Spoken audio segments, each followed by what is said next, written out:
Ashley Voller is my guest, and she's going to be participating in an event that is coming up in just a few days. It is the 2021 Miss Missouri pageant. Let's welcome Ashley to the program. Good morning. How are you? I'm great. How are you? I'm doing well also. So let's go through the nuts and bolts of this pageant. First of all, I think we who have lived in this community for a long time, or maybe in this state, know that it is part of the Mexico-Missouri presentation of the challenges and the competition. When and where will this be taking place? This will be at the Military Academy in Mexico, Missouri, and it will be June 16th through the 19th. There will be preliminaries the 16th, 17th, and 18th, and then the 19th will be the finals. What kind of competition will you be involved in? What will you be doing? The phases are going to be evening gown, which they call red carpet wear, and then there will be talent. There will be a private interview, which lasts about 10 minutes. And an onstage interview, which is an onstage question, along with the social impact initiative pitch, which will be about 30 to 40 seconds of you talking about your social impact initiative. And then the finals night, whoever is top 10 will do pretty much all of that over again, minus the private interview. When you talk about what your initiative is in 40 seconds, that's pretty hard to summarize something in 40 seconds, isn't it? Yeah, it's pretty difficult, but it's nice because it's something I can write ahead of time and memorize. So it was hard condensing it, but now I think I got it all wrapped up. I'm not going to ask you to do it as you might in that contest, but if you want to, you're welcome to, because I am going to ask you, what is your initiative? What is it that you say, this is driving me? I want to raise awareness or help people in this particular area. My social impact initiative is titled Healthy Nutrition for a Stronger Generation. And this is an initiative that seeks to educate youth and adults on proper nutrition and how it can fit into their everyday lives. The reason I chose this as my impact initiative is because I am a dietetics student at Mizzou, and my passion really is nutrition and helping people understand that it can be simple and flexible and affordable. So that's kind of how I came up with it, and it's been really, really fun getting to talk to other people about nutrition and have different opportunities through the Miss Missouri organization. I think I either saw this, it might have been I know the Missourian did an article about you. Was it in the Missourian or elsewhere, where you basically have had an opportunity to do these presentations in front of people, or especially to young people that you're trying to reach? Yes, it was the Columbia Missourian that wrote that. Before COVID last March, I had a good 2 months where I was able to go into a couple classrooms, read some books, talk about nutrition, and I went to the Boys and Girls Club and did some craft kits where we made our own My Plate. And so when COVID hit, I was able to make 150 of those craft kits and deliver them to the Boys and Girls Club so they could pass them out to the kids while they were doing meal pickups and take them home. Ashley Voller is our guest, and she's going to be participating in the Miss Missouri pageant. It comes up June 16th through the 19th in Mexico. Last year's got canceled. I don't think they had any of the competition or any of the pageant last year. Is that true? Yeah, it was completely postponed. They had originally pushed it to July and then decided to postpone it a year. So Simone Esters, who is our current Miss Missouri, has held her title for 2 years now.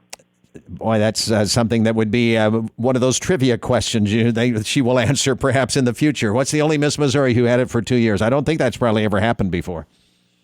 Yeah, I don't think it has either, but I think it's been a great opportunity, and although it's been challenging, she has done an amazing job. I think people are curious, what appeals to you? Why do you participate in this, and why are you, let's see, I think you're the reigning Miss St. Charles County, correct?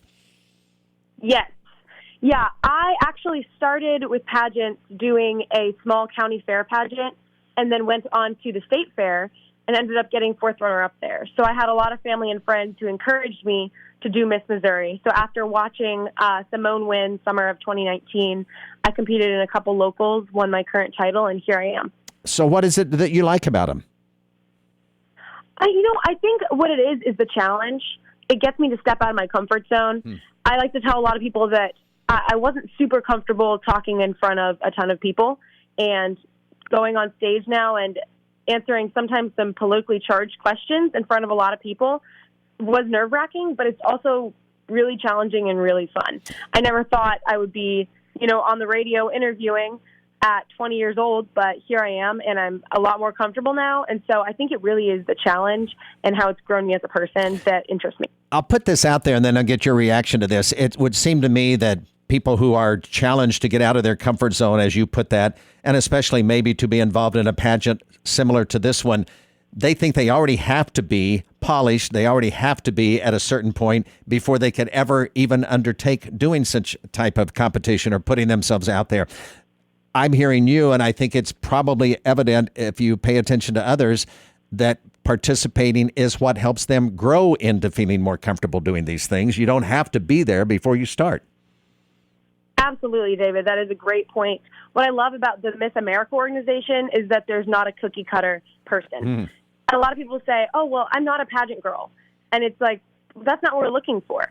Miss America 2.0 is really looking for women who are educated and want to educate other women on things that they're passionate about. So a lot of people think they have to be a certain way before they compete. No. Compete, be yourself, and that's going to show through. And that's what I love about this organization is that it's all types of different girls from all types of different backgrounds, and there's not just one cookie-cutter person who competes. So the competition in Mexico starts a week from tomorrow. Are they going to allow crowds there, audiences? Yes. I'm not sure exactly what their crowd limit was going to be, but you should be able to call the Mexico Chamber of Commerce and order tickets. A lot of times you can buy them at the door, but I'm telling people this year, since they are kind of limiting seating a bit, to go ahead and call the Chamber of Commerce, get those tickets ordered, and then you're good to go. You get nervous before you do something like this? Not talk on the radio, but next week at the pageant. I don't think you're nervous at all talking on the radio today, but next week, will you have butterflies? Will you be really nervous? Yeah, I tell people I don't actually get nervous until right when I'm about to go on stage. Like right when I'm in the wings, about to go on, is when I get really nervous. But I remind myself that I'm a hard worker and I'm very prepared, and that's going to show through. So I don't need to worry about that. But definitely right before I go on, it's like, oh my gosh, what am I doing? There's people out there. I'm about to dance or I'm about to talk or walk or whatever. So, but coping mechanisms are definitely my go-to. Best of luck with your Healthy Nutrition for a Stronger Generation initiative. I think that is a terrific one. And then, of course, best of luck in the pageant next week. And I appreciate your time this morning, and thanks for switching your time segment with me. Yes, absolutely. Thank you, David. And I just want to wish my dad a happy birthday because he's 60 today. So if he's listening, happy birthday, Dad. Thank you for all you do. I think I just heard him come in from off the farm. So, well, we wish him a happy birthday also. Ashley Voller, we'll watch for the results next week and hope your name will be one of those who we'll be able to talk about as a winner. And then when you go on to the Miss, America pageant, we'd be able to talk to you again. Yeah, absolutely. Thank you, David. Thank you. Ashley Voller, our guest. You're listening to Columbia Morning at KFRU.